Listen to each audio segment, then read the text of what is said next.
Eh ben.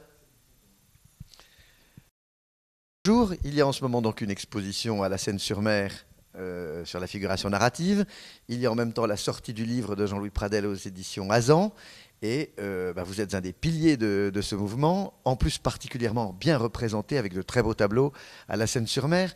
Alors, avec le recul, quel regard portez-vous sur ce mouvement et sur votre présence dans ce mouvement? Pour moi, je vois que je n'ai pas fait beaucoup de progrès. Mais pour les autres, je ne sais pas ce qu'ils se pensent d'eux-mêmes. Mais le mouvement, en fait, ça ne fait pas si vieux que ça. Ça reste assez frais, d'une certaine façon. Et, et maintenant, ça reprend un intérêt parce qu'on se sert beaucoup de photos et on raconte des histoires. Et comme les jeunes artistes, beaucoup de jeunes artistes racontent des histoires maintenant, mais seulement avec la photo, d'une manière plus littéraire peut-être et plus tordue, quoi. Tordue à la manière de maintenant. Donc, ils reprennent un certain intérêt, ce qu'ils n'avaient pas un certain temps. Un Trouvero ou de la peinture qui ressemble à quelque chose qu'on peut voir dans la rue, c'est vraiment débile. Alors, c'était pas du tout accepté et les institutions non plus n'acceptaient pas ça. Maintenant, ça change un peu. Ouais, ça change un peu. Ils ont même été gentils à Beaubourg, ils m'ont mis une salle. Eh oui. Ouais, ça c'est vraiment étonnant.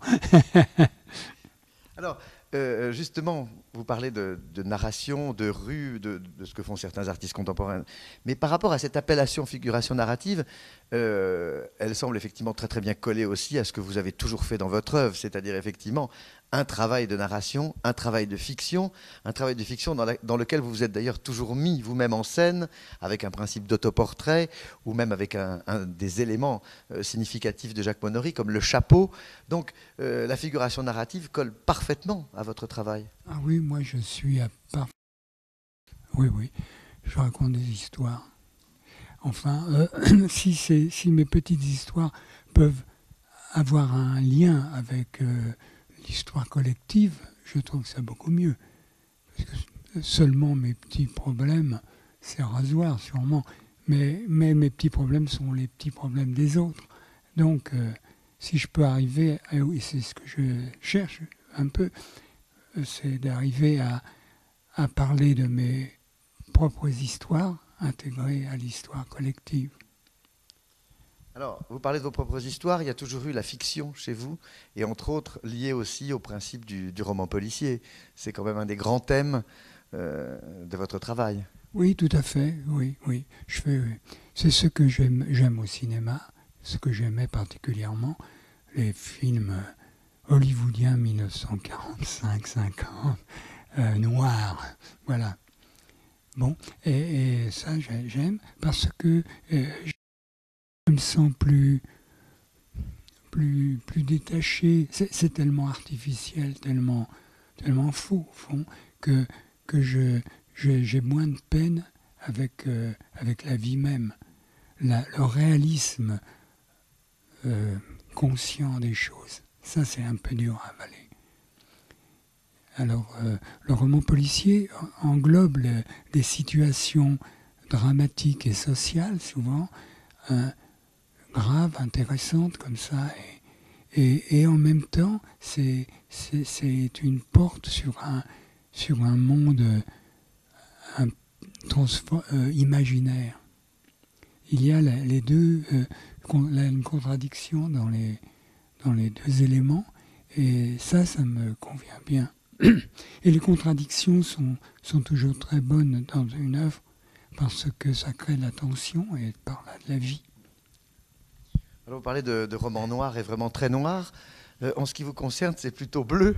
Et le fameux Monory, on peut presque dire le bleu Monory, comme on a dit le bleu Klein. Alors pourquoi le bleu?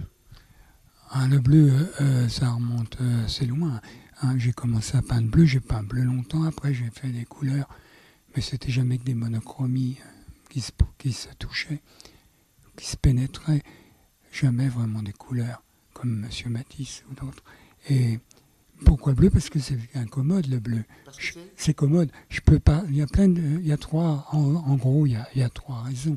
Il y a une raison affective qui fait que j'ai vu un film quand j'étais enfant et un type qui projetait le film noir et blanc et muet. C'était à la campagne en plein air. Il mettait un voile jaune devant, un filtre jaune pour le jour, un filtre bleu pour la nuit. Et alors là, il y avait, je me souviens très bien de cette image, il y avait la forêt, une allée dans la forêt, il y avait une jeune femme, elle me semblait jeune, elle me semblait jeune, elle était toute en blanc, comme une mariée, et il y avait un officier qui arrivait, qui était tout blanc aussi. Et tout ça plongé dans la nuit bleue. Alors c'était tellement beau, ils se rencontraient comme ça dans la forêt. Ça m'a ravi. Donc ce bleu monochrome m'a toujours inconsciemment servi. Et j'ai été monochrome instinctivement quand je peignais, quand j'ai commencé à peindre. C'était monochrome. C'était pas bleu, mais c'était monochrome. Ou alors des variations toujours un peu sur la même couleur, des variations sur la même couleur. Et puis, j'ai essayé d'autres couleurs, j'ai aussi fait des roses, des machins, mais le bleu, c'est celui qui correspond le plus à ce que je pense du monde, qu'il est plutôt atroce et dur, mais qu'il est peut-être aussi un rêve. Alors le bleu me permet de peindre des choses désagréables en elles-mêmes, mais en les mettant dans le bleu, je dis, bah, c'est pas vrai. Alors, donc, je suis satisfait de ça. Et là, il y a eu encore une raison, moi je l'ai oublié. J'ai plus l'autre raison. Ah oui, c'est pratique, parce que du bleu, bleu foncé, c'est comme du noir. Et tu le dégrades avec du blanc, tu arrives à un bleu clair. Mais c'est toujours beau, un bleu moyen. C'est beau quand ça passe d'un bleu foncé à un bleu clair. Un rose, c'est dégueulasse. Tu vois, tu as des bonbons, des trucs épouvantables. En jaune, c'est impossible à faire. C'est beau, uni le jaune. On ne peut pas le moduler. Donc en fait, le bleu, pour revenir même à ce qu'on évoquait tout à l'heure, le bleu permet de glisser une fiction, enfin d'introduire de la fiction dans la fiction. Ah tout à fait, il est déjà une fiction. Il est déjà une fiction et en plus il en est vraiment une dans l'inconscient social depuis très longtemps parce qu'avant on n'avait pas de bleu. Et quand ils en mettaient, au Moyen-Âge, quand il y avait un bleu, ils le payaient extrêmement cher, le lapis lazuli. Ils n'employaient presque pas le bleu. Il y a plein de civilisations qui ont fait plein d'art sans bleu. La civilisation antique, il n'y avait pas de bleu. Hein. Il n'y avait pas de bleu dans ce qui nous reste, ou ce qu'on peut supposer. En ce moment, vous travaillez sur 2 séries, et entre autres sur une série que vous avez titrée Document. Oui, parce qu'elle est un peu froide et elle traite de situations un peu dures. Et puis j'en ai une autre qui est plus personnelle dans la motivation, c'est le tremblement. Non pas que j'ai la maladie de Parkinson, pas encore, mais j'ai pas osé appeler ça la peur. En fait, c'est la peur. Mais le tremblement, ça laisse un peu on peut respirer. Alors le tremblement, il y a une petite porte ouverte. La peur, c'est dur, la peur, c'est fort et c'est trop, quoi. La peur de quoi? Oh, ben, pour résumer, pour aller très vite, la peur de la mort. C'est la peur de toutes les peurs. C'est une peur que vous avez déjà figurée souvent. Enfin, c'est une peur qui est récurrente de votre travail depuis très longtemps. Ah oui, depuis très longtemps, j'ai peur. Oui, ça c'est vrai. Oui, oui. Mais je m'applique à vaincre cette peur. En fait, en rentrant là, tu me parlais de la moto.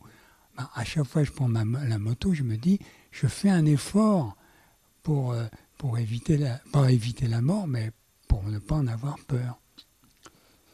Mais depuis le temps, vous avez encore peur? Ah, depuis le temps, mais ça ne cesse que quand on est mort. Oui, je suppose, oui. Moi, j'ai vu que des gens qui avaient peur, quand ils allaient mourir, ils avaient peur. Ça me paraît humain.